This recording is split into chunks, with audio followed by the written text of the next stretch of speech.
బయట కొంతమంది బొడ్డు కిందకి 25 రాని, 30 రాని, ఎంత రాని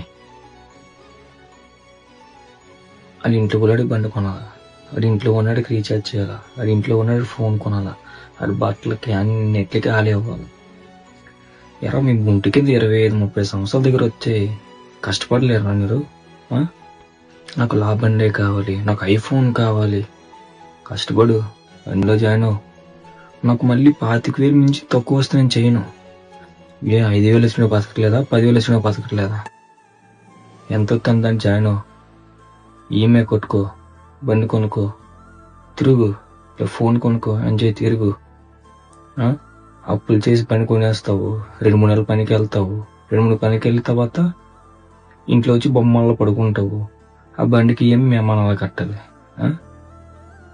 అది ఏజ్లో నువ్వు వాళ్ళు సపోర్ట్ చేయకుండా నీకు 30 సంవత్సరాలు ఉంటే మీ అమ్మలకి ఎన్ని సంవత్సరాలు ఉంటారు? దగ్గర 60 సంవత్సరాల దగ్గర ఉంటాయి కదా, 50 సంవత్సరాలు ఉంటాయి కదా.